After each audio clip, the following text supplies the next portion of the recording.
અમૃત પુષ્પ દ્વારકા સંશોધક દિનેશ વિઠલાણી એક નવા પ્રકારનું રિઝલ્ટ આવ્યું છે, એટલે પેશન્ટના સંબંધી આવ્યા છે, એમના હસ્તક જાહેર કરાવું છું. એમના હસ્તક આપ જોઈ શકશો.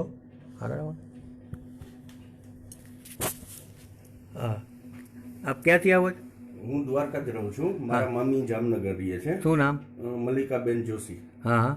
તેને હું 2 મહિના પહેલા તમારી પાસેથી દવા લઈ ગયો હતો. શું તકલીફ હતી? ચોથા સ્ટેજનું કેન્સર હતું, 30 ગાંઠો હતી. ચોથા સ્ટેજનું કેન્સર ને 30 ગાંઠ. કઈ કેન્સર કઈ જગ્યાએ હતું? સર, પગ સિવાય આખા શરીરમાં, માથાથી લઈને પગ સિવાય આખા શરીરમાં ચોથા સ્ટેજનું કેન્સર. ચોથા સ્ટેજનું કેન્સર. અને કેટલી ગાંઠો? 30.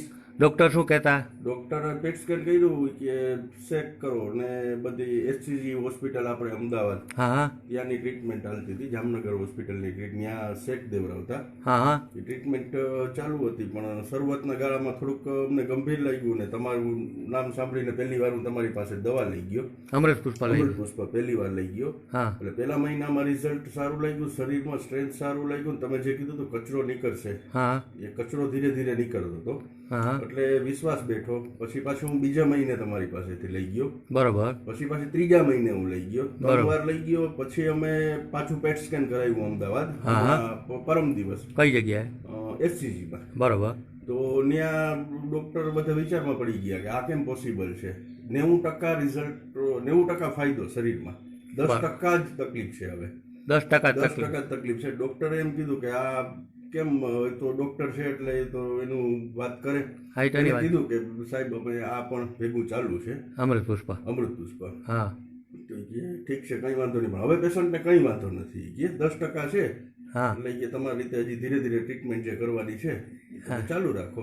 બરોબર. પેશન્ટને કઈ હવે પ્રોબ્લેમ. એટલે તમે ચોથી બોટલ લેવા અમૃત પુષ્પ લેવા? એટલે આવતીકાલે પૂરી થઈ જશે. એક પૂરી થાય, ચોથી બોટલ લેવા આવ્યા છે. ચોથી બોટલ લેવા. એટલે અમૃત પુષ્પ ગાંઠો ગળી ગઈ.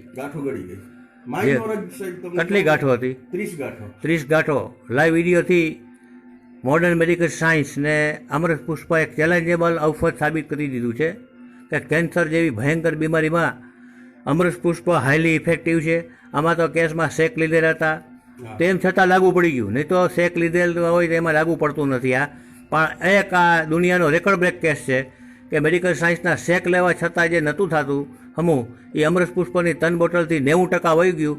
અને ચોથી બોટલ લેવા આવ્યા છો.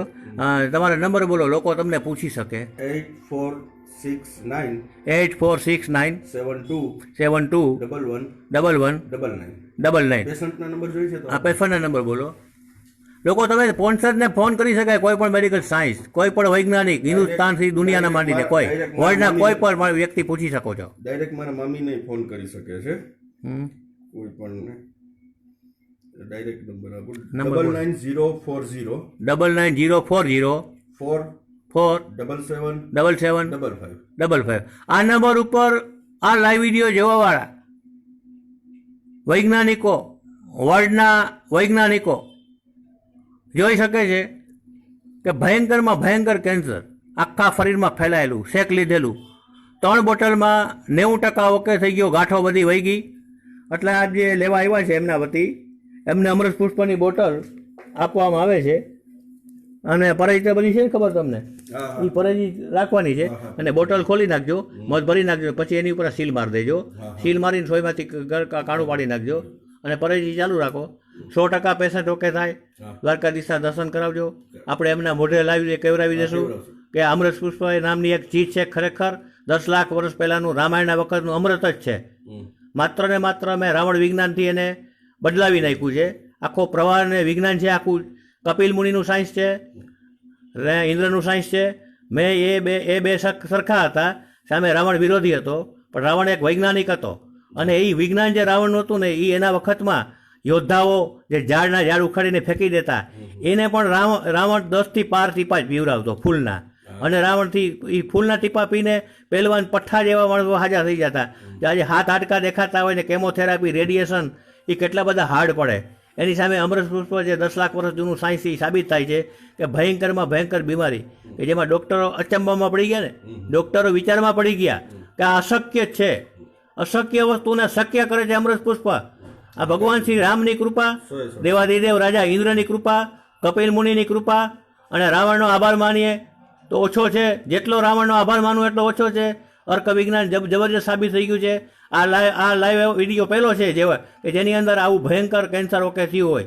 જય દ્વારકાધીશ. તમને પરેજી બધી ખબર છે ને? પછી તે બરફમાં નાખીને લઈ જાઓ.